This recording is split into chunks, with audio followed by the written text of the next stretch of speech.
अब की बार 400 पार, अब की बार, अब की बार। अरे देखो देखो कौन आया, अरे देखो देखो कौन आया।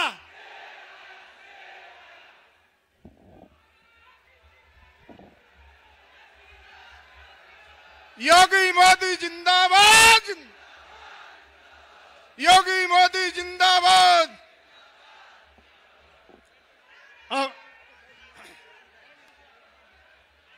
अभी हमारे बीच में मंच पर हमारे प्रदेश के मुखिया आदरणीय योगी आदित्यनाथ जी पधार चुके हैं। आप सभी बंधुओं से निवेदन, जोरदार तालियों से उनका स्वागत करें। सभी बंधु दोनों हाथ उठा करके जोरदार तालियों से माननीय योगी जी का स्वागत करें।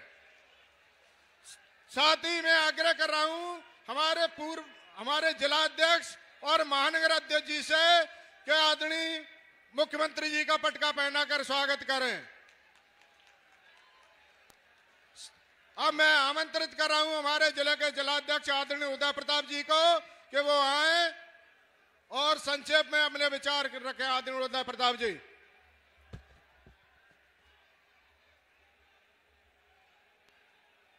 योगी जी, योगी जी, स्वागत है भाई, स्वागत है।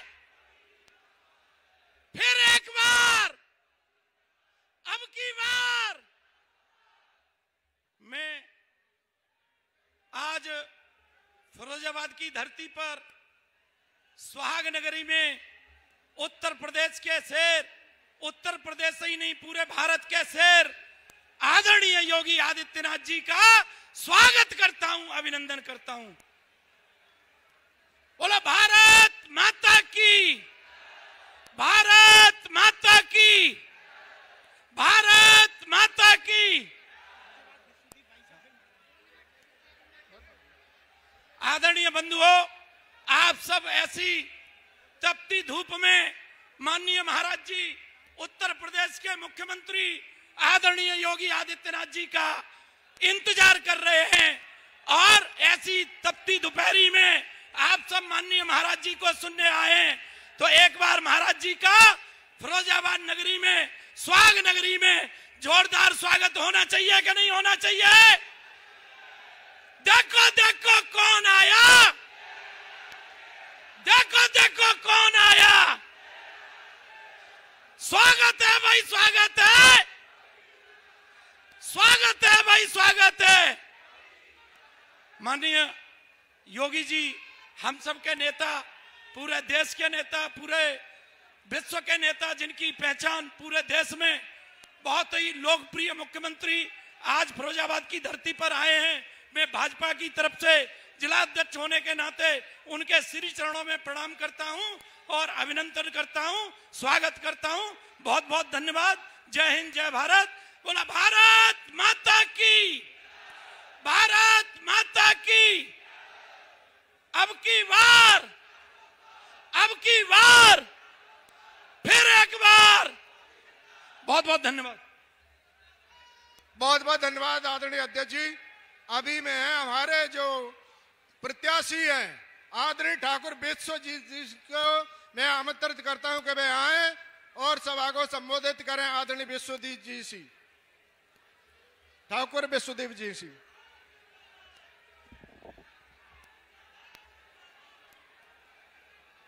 श्रद्धेय महाराज जी और साथियों, मैं विश्वदीप सिंह आपसे रोज ही बातचीत करता रहता हूं, आपके बीच का आदमी हूं और आपके बीच में से आपकी ताकत लेकर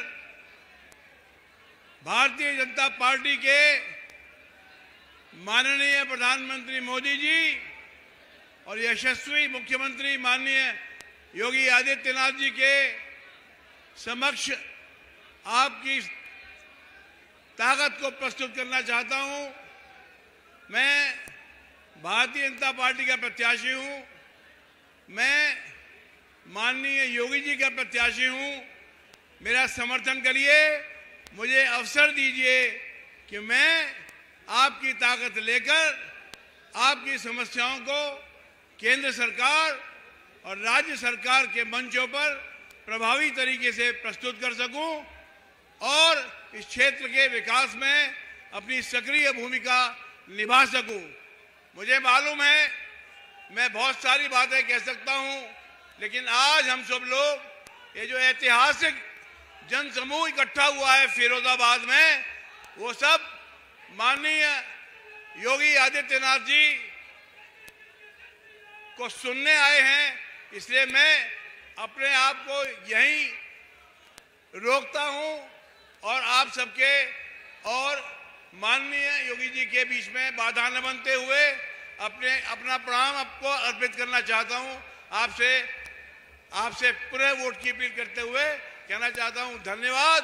जय हिंद, जय भारत, भारतीय जनता पार्टी।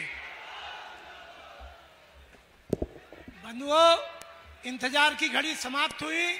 हम सबके मुखिया उत्तर प्रदेश के यशस्वी माननीय मुख्यमंत्री जी अब आपको संबोधित करने के लिए आ रहे हैं।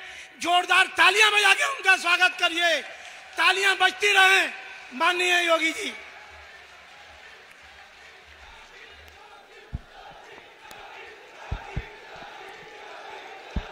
अभी बाद में आना, बुलाएंगे अभी तो, अब आराम से होकर।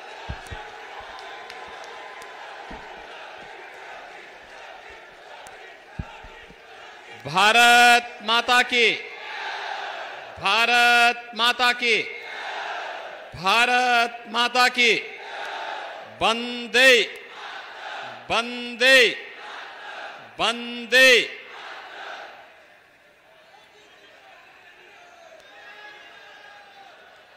सुहाग नगरी फिरोजाबाद की पावन धरा को कोटि कोटि नमन करते हुए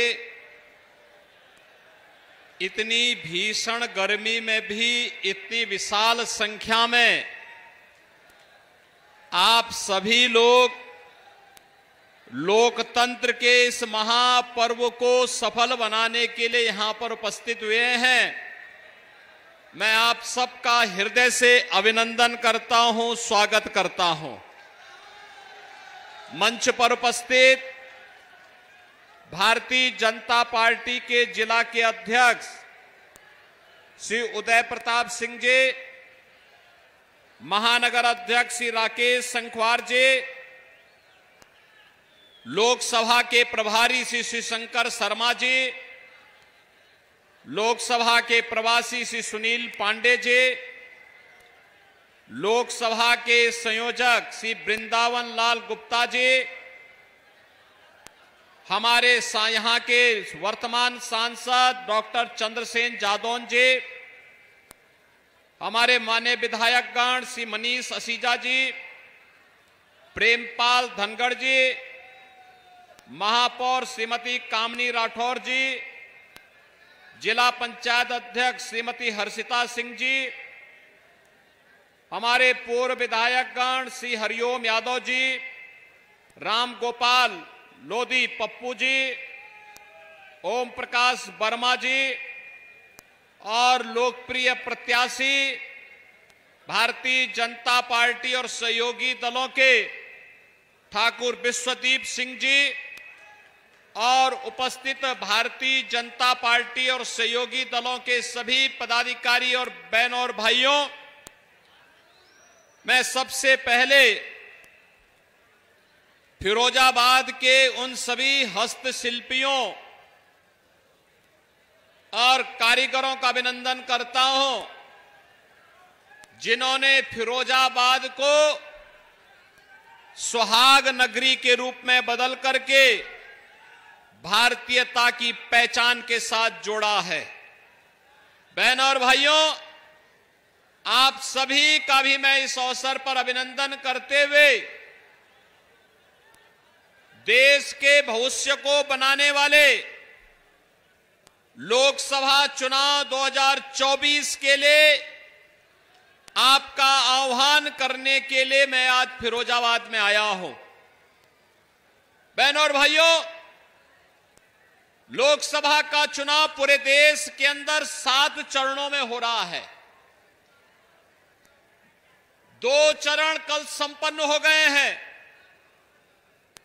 543 में से एक लोकसभा की सीट पहले ही भारतीय जनता पार्टी के पक्ष में गुजरात के सूरत से जीत करके आ गई है और 191 सीटों पर चुनाव हुए हैं।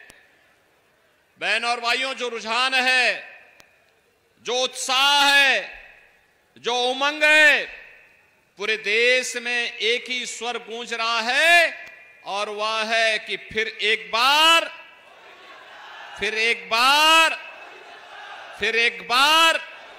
मोदी सरकार का। बहन और भाइयों, ये मोदी सरकार का जो स्वर गूंज रहा है, ये अचानक नहीं गूंज रहा है। इसके लिए मोदी जी ने 10 वर्ष के अंदर देश के अंदर जो कार्य किया है, वे कार्य आपके सामने हैं और इसीलिए मैं भी आपसे अपील करने के लिए आया हूं कि उज्जवल भविष्य, भारत के उज्जवल भविष्य के लिए, आत्मनिर्भर भारत के लिए, विकसित भारत के लिए भारतीय जनता पार्टी आवश्यक है और भारतीय जनता पार्टी को विजयी इसलिए बनाना है क्योंकि मोदी जी ने 10 वर्ष तक बिना रुके, बिना डिगे, बिना थके, बिना झुके देश के लिए कार्य किया है। उसका लाभ हमें प्राप्त हो रहा है। उसका लाभ इस रूप में प्राप्त हो रहा है कि आज भारतवासी कहीं दुनिया के अंदर जाते हैं, सम्मान की निगाहों से देखे जाते हैं। आज देश की सीमाएं सुरक्षित हैं। आतंकवाद और नक्सलवाद समाप्त हुआ है। आप याद करिए, कांग्रेस के समय में क्या होता था? जब यूपीए की सरकार थी, समाजवादी पार्टी और बहुजन समाजवादी पार्टी ने बिना मांगे उन्हें समर्थन दिया था। तब आतंकी विस्फोट होते थे और कहा जाता था कि इस आतंकी विस्फोट के पीछे पाकिस्तान का हाथ है। तो तत्कालीन कांग्रेस की सरकार क्या कहती थी? अच्छा देखेंगे। यही उनका जवाब होता था। आतंकवाद से लड़ने की सामर्थ्य नहीं थी। और बहनों और भाइयों, आज आतंकी घटना की बात तो दूर, कहीं जोर से पटाखा भी फट जाता है ना, तो पाकिस्तान पहले सफाई देता है कि हमारा इसमें कोई हाथ नहीं है। बहनों और भाइयों, ये जो परिवर्तन आया है, जो सुरक्षा का माहौल बना है, ये प्रधानमंत्री मोदी जी के कारण देश की सीमाएं सुरक्षित हुई हैं। आज पाकिस्तान या देश का दुश्मन भारत की सीमा में नहीं घुस सकता। उसे मालूम है घुसपैठ करेंगे तो काम तमाम हो जाएगा। पहले से उसे पता है। उसे मालूम है कि अगर उसने कुछ भी ऐसी जरूरत की जो भारत की संप्रभुता और भारत की सुरक्षा के खिलाफ होगा, तो ये नया भारत है केवल राम मंदिर ही नहीं बनाता है, आतंकवादियों का राम नाम सत्य है भी करना जानता है। बहनों और भाइयों, देश के अंदर विकास के कार्य किस रूप में हो रहे हैं? आप मुझे बताइए। हाईवे बन रहे हैं, एक्सप्रेसवे बन रहे हैं, रेलवे और मेट्रो की सुविधाएं बढ़ी हैं, IIT, IIM, IIIT, NIT, 1 district 1 medical college, AIIMS और 1 डिस्ट्रिक्ट 1 प्रोडक्ट के आधार पर फिरोजाबाद की हस्तशिल्पी और कारीगरों की जो प्रोडक्ट है, इसको वैश्विक मान्यता भी प्रदान कराई जा रही है। एक समय था जब यहां का उत्पाद, यहां का प्रोडक्ट लगभग बंदी के कगार पर जा चुका था। एक तरफ प्रदेश और केंद्र सरकार के अधिकारी परेशान करते थे। पॉल्यूशन कंट्रोल बोर्ड और एनजीटी दूसरी तरफ था। 2017 में जैसे ही सरकार बनी, हमने कहा इन सब से कि अगर किसी व्यवसायी को परेशान किया, किसी उद्यमी को परेशान किया तो बोरिया बिस्तर बांध देंगे, बोरिया बिस्तर। चुपचाप तरीके से देश के अंदर एक अच्छा वातावरण बनने दो, कार्य करने दो। भारत के प्रोडक्ट को वैश्विक मान्यता मिलनी चाहिए। और बहनों और भाइयों, आज 1 डिस्ट्रिक्ट 1 प्रोडक्ट, उत्तर प्रदेश का 1 डिस्ट्रिक्ट 1 प्रोडक्ट पूरे देश और पूरी दुनिया के अंदर छा रहा है, जिसमें फिरोजाबाद का ग्लास भी पूरी दुनिया के अंदर छा रहा है। आज आप देख रहे होंगे कि विकास के कार्य भी हो रहे हैं और गरीब कल्याणकारी कार्य भी।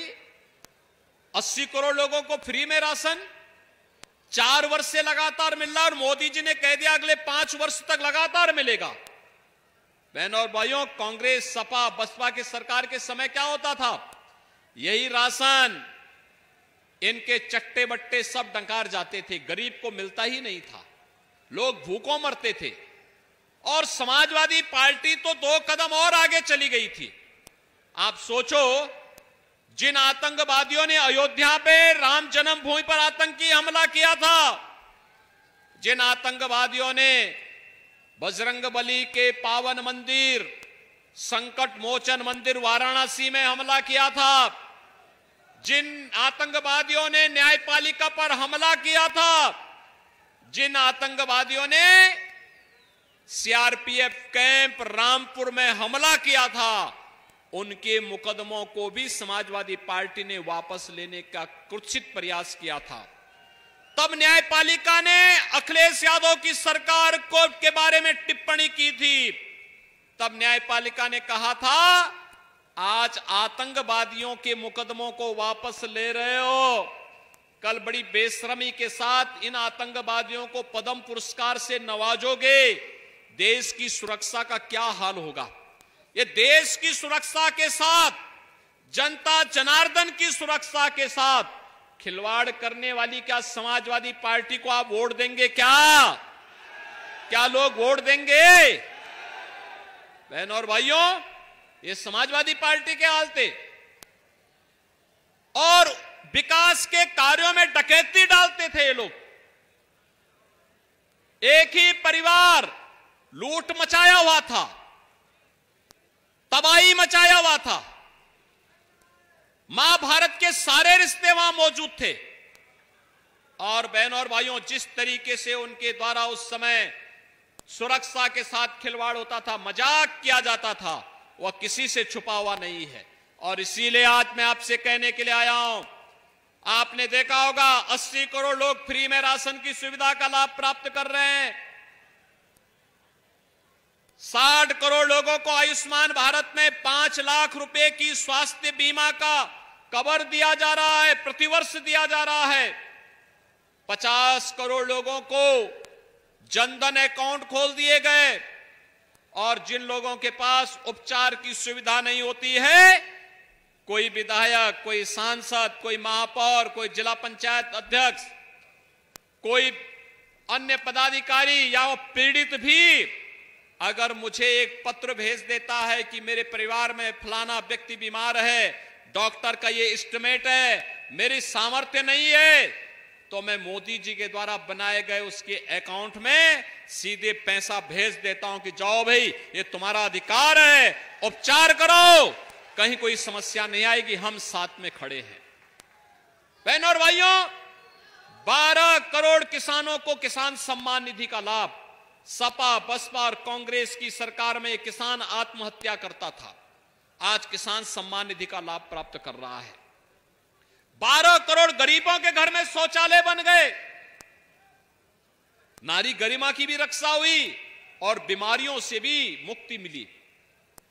10 करोड़ गरीबों को फ्री में रसोई गैस का सिलेंडर भी मिल गया, आंख की रोशनी भी बच गई। और साथ साथ उत्तर प्रदेश में तो हमने कहा है कि होली और दीपावली में फ्री में रसोई गैस का भरा हुआ सिलेंडर इन परिवारों को उपलब्ध करवाने का काम करेंगे और हम दे भी रहे हैं। बहनों और भाइयों, 4 करोड़ गरीबों को मकान मिल गए, 2.5 करोड़ गरीबों के घर में बिजली पहुंच गई, हर घर नल की योजना साकार हो रही है। क्या इसमें किसी की जाति देखी गई? क्या किसी का मत और मजहब देखा गया? क्या? अरे जो भारत का नागरिक है, जरूरतमंद है, उसको योजना का लाभ मिलना चाहिए। और इसके लिए मोदी जी ने नारा दिया था, सबका साथ सबका विकास। सबका साथ और सबके विकास के साथ जब सरकार कार्य करती है, सही लोकतंत्र को मजबूत करती है, और यही राम राज्य की अवधारणा भी है। बहनों और भाइयों, यही राम राज्य की अवधारणा है। आज जो मैं आपको बताने के लिए आया हूं या बताने के लिए आया हूं, ये चुनाव है। ये चुनाव देश के भविष्य को तय करने वाले हैं। कांग्रेस जो समाजवादी पार्टी के गठबंधन का सबसे बड़ा धड़ा है, समाजवादी पार्टी तो बेकार का चुनाव लड़ रही है। आप मुझे बताओ, देश में सरकार बनाने के लिए समर्थन चाहिए 273 सांसदों का, और समाजवादी पार्टी कुल चुनाव लड़ रही है 63 सीटों पर। तो क्या 63 सीटों पर चुनाव लड़ करके क्या कोई देश के अंदर सरकार बना पाएगी? क्या? ये तो बेकार की बातें करते हैं। और कांग्रेस भी पूरे 543 सीटों पर चुनाव नहीं लड़ रही है। कांग्रेस भी नहीं लड़ रही है। पहले ही, यानी अखाड़े में आने के पहले ये युद्ध हार चुके हैं, प्लान का रास्ता अपना चुके हैं। लेकिन इनके मंसूबे देश के लिए कितने खतरनाक हैं, ये तो देखो। पहले आप देखो, 1947 में कांग्रेस के कारण देश का विभाजन हुआ था। 1947 में देश को बांटा। अब कांग्रेस ने अपने मैनिफेस्टो में कहा है कि हम हर व्यक्ति की संपत्ति का सर्वे करवाएंगे और फिर उस पर एक विरासत टैक्स लगाएंगे और फिर उसमें से आधी संपत्ति को अपने कब्जे में ले लेंगे। क्या आप इसको स्वीकार करेंगे? क्या? अरे मेहनत आपके बाप दादों ने किया, वो संपत्ति उन्होंने आपके लिए संपत्ति सुरक्षित रखी, और अब कांग्रेस कह रही है कि हम इसको बांट देंगे। और किसको बांटेंगे? ये बांटेंगे बांग्लादेशी घुसपैठियों को, रोहिंग्या और अन्य ऐसे तत्वों को जिन लोगों के द्वारा आबादी बढ़ाने का एक प्रतरफा मिशन चलता है। बहनों और भाइयों, ये लोग देश की सुरक्षा के साथ खिलवाड़ करके भारत के तालिबानीकरण की नींव रखना चाहते हैं। दूसरा कार्य मैनिफेस्टो में आप देखिए, कांग्रेस क्या कहती है? इसने कहा है अनुसूचित जाति, जनजाति और पिछड़ी जाति के हकों पर ये लोग डकैती डालने वाले हैं, और समाजवादी पार्टी भी उनका सहयोग कर रही है। किस रूप में? आप सोचिए, जब कांग्रेस की यूपीए की गवर्नमेंट थी, तब कांग्रेस ने जस्टिस रंगनाथ मिश्रा की अध्यक्षता में एक आयोग का गठन किया था, उसको रंगनाथ आयोग कहते हैं। उसमें उसने कहा था कि, बहनों और भाइयों, उसने कहा था कि पिछड़ी जाति को मिलने वाले 27% आरक्षण में 6% मुसलमानों को दे देना चाहिए। भारतीय जनता पार्टी ने पुरजोर विरोध किया था और कहा था कि भारत का संविधान धार्मिक आधार पर विभाजन का पक्षधर है, धार्मिक आधार पर किसी भी रिजर्वेशन का पक्षधर नहीं है, क्योंकि धार्मिक आधार पर दिया जाने वाला कोई भी आरक्षण देश के विभाजन की नींव रखने वाला है। इसी आधार पर देश का विभाजन हुआ था और भारतीय जनता पार्टी ने पुरजोर विरोध किया था। कांग्रेस के मंसूबे पूरे नहीं हो पाए। उन्होंने उस समय अनुसूचित जाति के लोगों को के अधिकारों पर भी सेंध लगाने का प्रयास किया था। सच्चर कमेटी की रिपोर्ट भी लागू करने का प्रयास किया था। ये सभी कांग्रेस के पाप थे। समाजवादी पार्टी और बहुजन समाजवादी पार्टी उस समय इनको सपोर्ट करती थी, लेकिन भारतीय जनता पार्टी ने अनुसूचित जाति, जनजाति और पिछड़ी जाति के लोगों के अधिकारों की रक्षा की थी। और आज कांग्रेस अपने मैनिफेस्टो में फिर से कहती है, क्या कहती है? कि यह फिर से इसको लागू करने का प्रयास, इसको लागू करेगी। कांग्रेस इसके भी आगे जाके कहती है, अब आप मुझे बताओ, क्या कृष्ण कन्हैया की धरती पर आप गौ कसी करने की छूट देंगे क्या? देंगे क्या?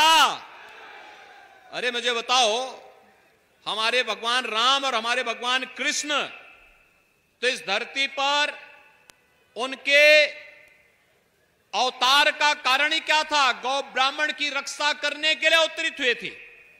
और ये क्या कहते हैं? कहते हैं हम अल्पसंख्यकों के रुचि के खान पान की पूरी स्वतंत्रता देंगे। यानी उनको बहुत संख्यकों की रुचि का खाना नहीं पसंद है, कांग्रेस को ये पसंद नहीं है।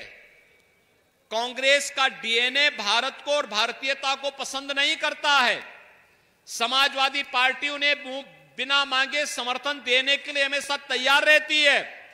और इसीलिए लोग कह रहे हैं, यानी रुचि का खाने का मतलब गौ कसी की छूट देना। क्या हिंदुस्तान इसको स्वीकार करेगा? क्या हिंदुस्तान इसको स्वीकार करेगा? क्या राम और कृष्ण के भक्त और उनके अनुयायी क्या इसको स्वीकार करेंगे? बहनों और भाइयों, कांग्रेस और सपा के इस मंसूबों को पूरा नहीं होने देना है। कांग्रेस एक और कार्य करती है, एक और बात कहती है कि अल्पसंख्यकों के व्यक्तिगत कानून लागू करेंगे। आप मुझे बताओ, 3 तलाक की कुप्रथा को रोक लगाई गई, क्या आप 3 तलाक की कुप्रथा को फिर से लागू करेंगे क्या? ऐसे लोगों को समर्थन करेंगे क्या? बहनों और भाइयों, हमें इन लोगों के मंसूबों को देखना होगा। देश के अंदर तालिबानीकरण, देश के अंदर माओवादी अपसंस्कृति को ये लोग जबरन थोपने का प्रयास करेंगे। और इससे पहले कि इनके मंसूबे सफल हो, अपने वोट की ताकत से इनको सही जगह पहुंचा देने की आवश्यकता है। और इसीलिए आज हम सब आपके बीच आए हैं। भारतीय जनता पार्टी इस चुनाव में आपके पास आई है। आपने देखा होगा, भारतीय जनता पार्टी ने जो कहा था करके दिखा दिया। भारतीय जनसंघ के समय से भारतीय जनता पार्टी के कार्यकर्ता एक ही नारा लगाता था, जहां हुए बलिदान मुखर्जी व कश्मीर, जहां हुए बलिदान मुखर्जी व कश्मीर हमारा है। और इसके लिए भारतीय जनता पार्टी ने नारा दिया था, एक देश में 2 प्रधान, 2 विधान, 2 निशान नहीं चलेंगे, नहीं चलेंगे। और भारतीय जनता पार्टी ने इस बात को कहा है, कश्मीर में धारा 370 हटाया है, आतंकवाद की ताबूत में अंतिम कील ठोका है। अब इस देश में समान नागरिक कानून भी देश के अंदर, पूरे देश के अंदर लागू करके रहेंगे। यह भारतीय जनता पार्टी आश्वासन देने के लिए आई है। 2 प्रधान, 2 विधान, 2 निशान नहीं चलेंगे। ये भारतीय जनता पार्टी आश्वासन देने के लिए आई है। भारतीय जनता पार्टी ने किया है और करेगी। और भारतीय जनता पार्टी ने यह भी कहा था, रामलला हम आएंगे मंदिर, और बन गया ना? कोई संदेह है क्या? ये कांग्रेस के लोग क्या कहते थे? कहते थे राम तो हुए ही नहीं, कृष्ण हुए ही नहीं, ये तो डिस्कवरी ऑफ इंडिया वाले हैं। यानी इनको ये लगता है कि इससे पहले भारत था ही नहीं। अरे भारत एक सनातन राष्ट्र है, दुनिया के अंदर सबको राह दिखाने वाला राष्ट्र है। और भारत विश्व मानवता के कल्याण का मार्ग प्रशस्त करने वाला भारत है। राम और कृष्ण के अस्तित्व पर प्रश्न खड़ा करने वालों के अस्तित्व पर यह चुनाव आपको एक अवसर देता है, उनके अस्तित्व पर ही प्रश्न खड़ा कर दीजिए। जिन लोगों ने कहा राम हुए ही नहीं, आप तो रामलला विराजमान हो गए।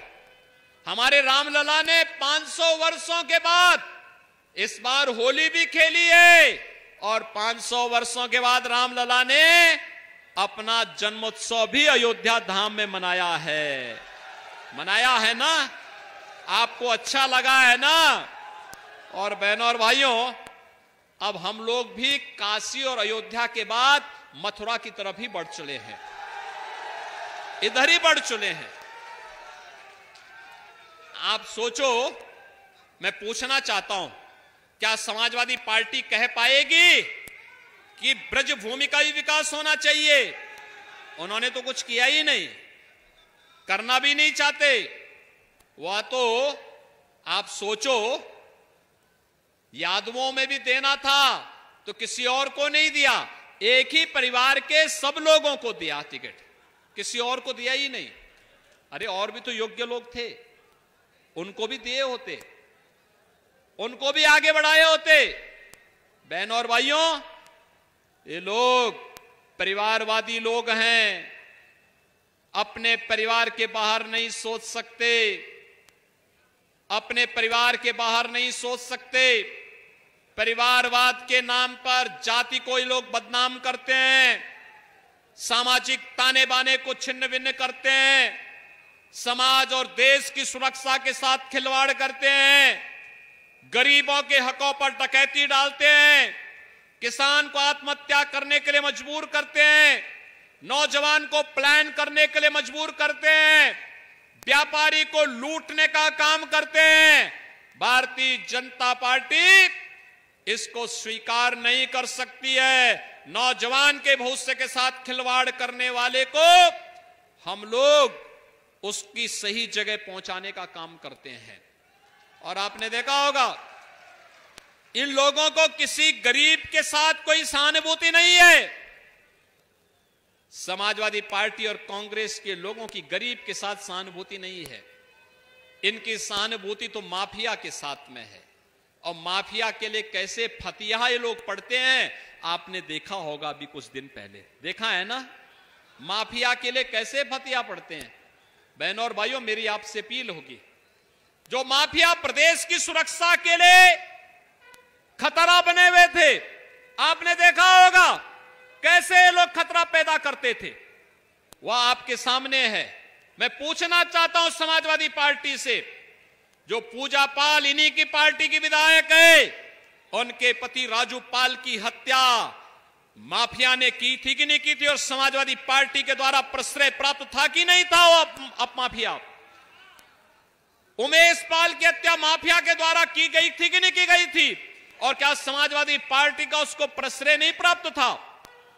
यही नहीं, कृष्णानंद राय की हत्या, कृष्णानंद राय की हत्या के साथ साथ 6 भाजपा के कार्यकर्ताओं की हत्या, सुरक्षा गार्डों की हत्या, तमाम अन्य निर्दोषों की हत्या ये माफिया करते थे, व्यापारियों की हत्या करते थे, अपहरण करते थे। तब तो इन माफियाओं के खिलाफ कार्रवाई नहीं होती थी। बहनों और भाइयों, जब माफिया अपनी मौत मर रहा है, अपने कृत्यों की सजा पा रहा है, आज उसके लिए लोग फतिया पढ़ने के लिए उसके घर जाते हैं। तो मेरी आपसे अपील होगी कि इनको 5 वर्ष और बोलो कि वे जाओ फतिया पढ़ो, हमें देश की सरकार बनाने दीजिए। सहमत है ना आप इसके लिए? और इसीलिए मैं आया हूं आज आपको कहने के लिए, विकास की जिम्मेदारी हमारी है। हम लोग तो विकास के कार्य के लिए ही आए हैं, और इसमें जो भी यहां फिरोजाबाद की समस्या को, टुंडला की समस्या को, यहां की जो भी बातें होती हैं, यहां के विधायक श्री मनीष सचीजा या हमारे जो विधायक गण हैं, हमारे जिला पंचायत अध्यक्ष हैं, हमारी महापौर हैं, ये जो भी समस्या हमारे पास पहुंचा देते हैं, उसका बिना देर के वे हम लोग विकास के साथ जोड़ करके उसको आगे बढ़ाने का काम करते हैं। और आज मैं आपके पास आया हूं अपनी एक समृद्ध विरासत को लेकर के। भारतीय जनता पार्टी ने आपके बीच में ठाकुर विश्वदीप सिंह जी को अपना प्रत्याशी बना करके आपके बीच में यहां पर आपके पास भेजा हुआ है। बहनों और भाइयों, मैं ठाकुर विश्वदीप सिंह जी से बोलूंगा, इधर आ जाएं। इन्हें अपना प्रत्याशी बना करके भेजा है। ठाकुर विश्वदीप सिंह को आप अपना समर्थन और सहयोग करेंगे, सभी लोग करेंगे। लेकिन बहनों और भाइयों, 7 मई को चुनाव है, एक काम करना होगा। मेरी बात मानेंगे?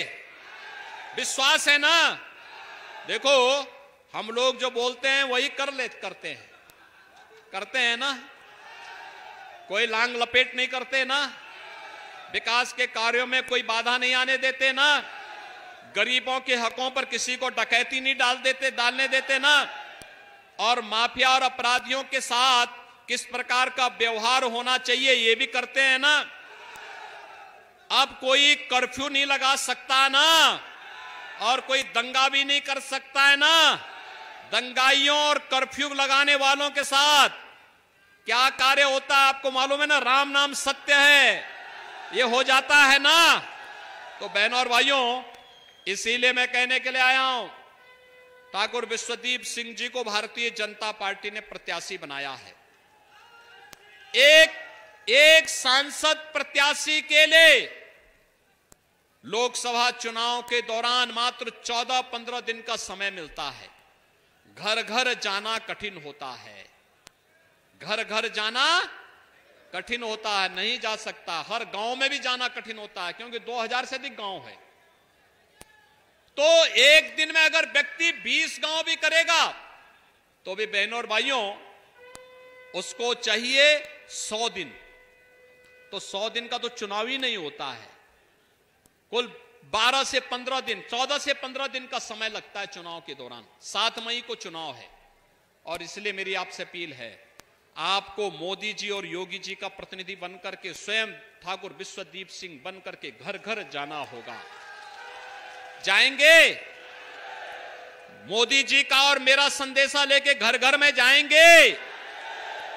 सबको राधे राधे बोलिए और सबसे कहिए कि देश को खुशहाल बनाने के लिए, आत्मनिर्भर बनाने के लिए, विकसित बनाने के लिए मोदी जी को तीसरा कार्यकाल मिलना आवश्यक है। सहमत हैं? सहमत हैं? और इसके लिए फिरोजाबाद की सीट पर फिर से कमल खिलना चाहिए। सहमत हैं? लेकिन इसके लिए आपको मतदान केंद्र, पहले तो घर घर जाना होगा, फिर हर एक व्यक्ति से मतदान कराना होगा। सहमत है ना? किसी से भयभीत होने की आवश्यकता नहीं, किसी के बहकावे में आने की आवश्यकता नहीं। सहमत है ना? इसके लिए आप लोग कार्य करेंगे।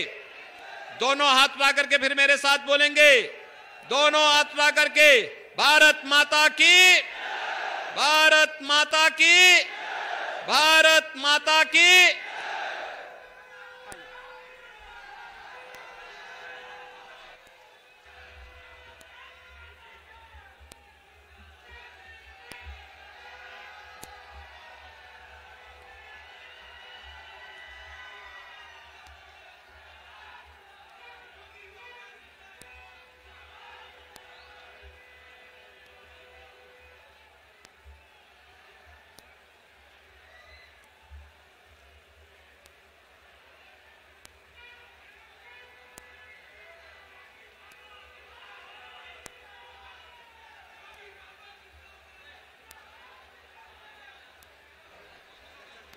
भैया